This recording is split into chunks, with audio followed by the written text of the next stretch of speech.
welcome back to my channel. Today is just going to be probably quite a quick video just to show you how I make butter and buttermilk from cream. It was the New Year's just a couple of days ago and I went shopping on the 31st and they had loads of double cream on sale, so it was reduced down to 99p and then there was also a further 30% off each 600ml carton. So I did get 4, however I've already used one batch by doing this. And I thought while I was doing that I would film and show you how I do it, just in case you didn't know. So it worked out that these were like 70p per carton, and from the 70p of cream I can make 300 grams of butter and I can make 250 milliliters of buttermilk. I'm going to show you how I do it. It is super simple. I'm going to use a stand mixer because it's way easier. You can apparently just put it in a jar and shake it, but that will take a good solid 20 to 30 minutes of shaking, whereas the stand mixer will take about 10 minutes of consistent whisking. And so altogether in here there is 1,200 ml, so 1.2 litres of thick double cream. And I'm making sure I get as much out as possible, making the most of it. So I've got all of the cream in my stand mixer bowl, whisk attachment, and literally all you are doing is whisking this up for, this will probably take about 10 minutes. I'll show you how it looks throughout the stages until the buttermilk and the butter separate.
Is collect up the buttermilk and press together the butter, and then once you have a block of butter, then you press out all of the buttermilk from the butter.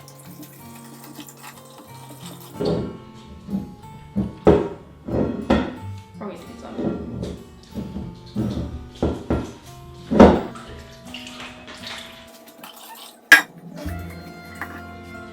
And then once you've squeezed out as much of that buttermilk as possible, then you have 2 choices. You can either rinse under cold water for a bit until you really can't feel any more buttermilk, or you can submerge it in a bowl of icy water and kind of squeeze it into that.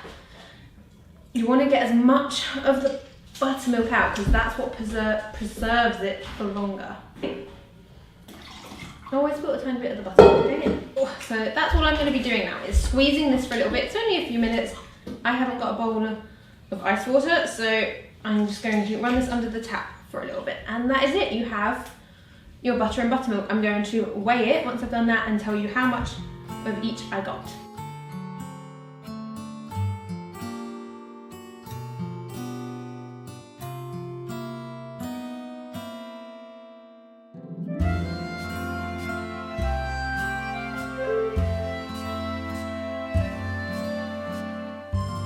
From those 2 600ml of double cream, we have got 500ml of buttercream, so I said 250, so I was about right there. I did spill a little bit.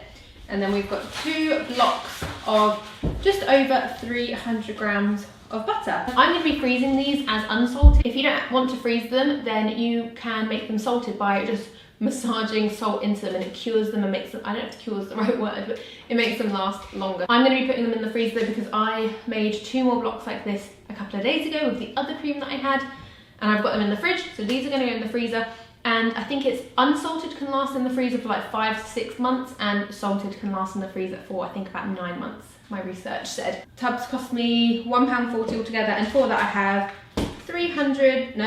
just over 600 grams of butter and 500 mils of buttermilk. And with the buttermilk, I will be making buttermilk pancakes, and then butter will be doing baking and just generally using to cook and fry things, and butter toasts and stuff like that. What I do is I do this normally when I'm not filming. I will make this or have this going in the stand mixer as I'm doing other stuff in the kitchen, so it doesn't feel like I'm wasting a load of my time. And you'll find that after you've been working with the butter, your hands feel incredibly soft from the butter. It's like a really good moisturizer. But that's my quick little video for you. Just if you ever see reduced cream, get it, because it does work out a lot cheaper than if you were to buy a slab of butter. I mean, it's less than £1.40 because I also got the buttermilk, but £1.40 for 600 grams or £2 for 250.